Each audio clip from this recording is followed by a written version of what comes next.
another thing I want our listeners to keep in mind is I don't want them to rush out and buy investment property on a loan, on a mortgage, Right. thinking, well, the rate's going up. Um, let's go ahead and get it now. Well, I'm not saying it's a bad idea to do that. What I'm saying is pay attention to the numbers, because when you're so you should always run some scenarios whenever you're looking at investment property. You can run a best case scenario on what your rental numbers will be, what Mm-hmm. add in to your loan numbers, taxes, insurance. You got to factor in all that stuff in. So you can run your best case scenario and your worst case scenario. I don't want our listeners to base their returns off of the best case scenario, because you can get into trouble with that.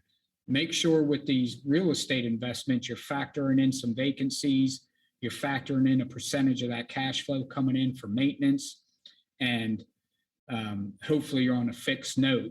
And if it's a short-term rental, you're paying attention to what kind of volatility that's going to experience 2 or 3 years from now, because it may look very good right now, but in a couple of years it may not look that good. So um, factor in both ways, kind of meet in the middle, and make sure that that loan you're getting can pay for that, pay for, or the property you're getting can pay for that loan. And if it can't, make sure your income can cover it.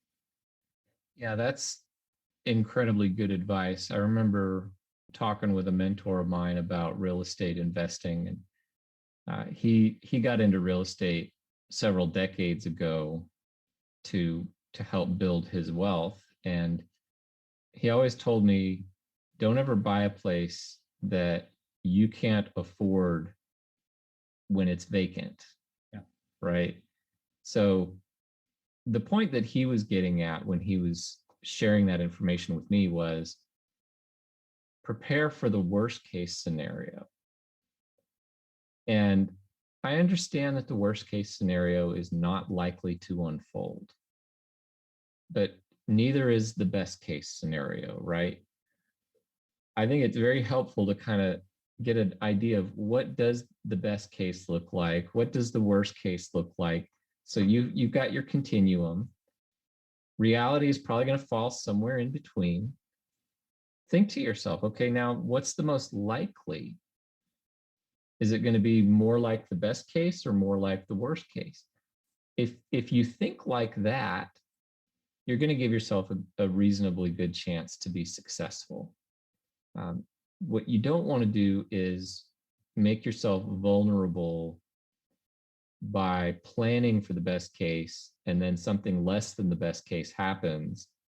And God forbid, maybe something more like the worst case happens. And then you get wiped out. It happened in 2008. There's a chance that whatever's coming on the horizon, there are going to be some folks that get wiped out this time around too. That's the way of things. Just don't be one of those people. Exactly. Well, I can guarantee you, if your best case scenario is right now, and that property pays for the note of an investment property you buy, and let's say it gives you $50 cash flow a month, and you're saying to yourself, man, I can do 100 of these because this is great. Someone else is paying my equity. Well, on any long-term liability, you're going to hold it 15 years, 20 years plus. You're going to go through a down cycle. So that $50 positive cash flow is going to turn into $500 negative cash flow or something. $50 negative cash flow might not be too bad, but you will see a negative cash flow. So expect at some point in the life cycle of your ownership, you're going to have to come up with some funds to cover the note on it.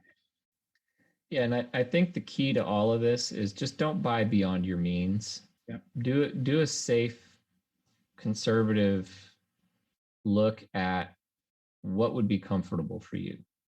If you look at a rental, for example, a rental property, residential real estate, and you expect that it's going to generate $100,000 a year, and after expenses, you're going to be at, say, 25,000. So basically in this scenario, best case scenario for you is that you're making $25,000 a year cash flow and your mortgage is being paid for along the way. Well, that would be wonderful. Who wouldn't love that? Yeah.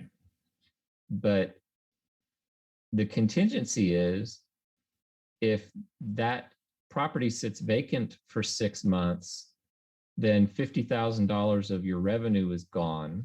Instead of making 25, you're in the hole for 25. Where is that going to come from? If your answer is, don't worry about it, that won't happen, that's the wrong answer.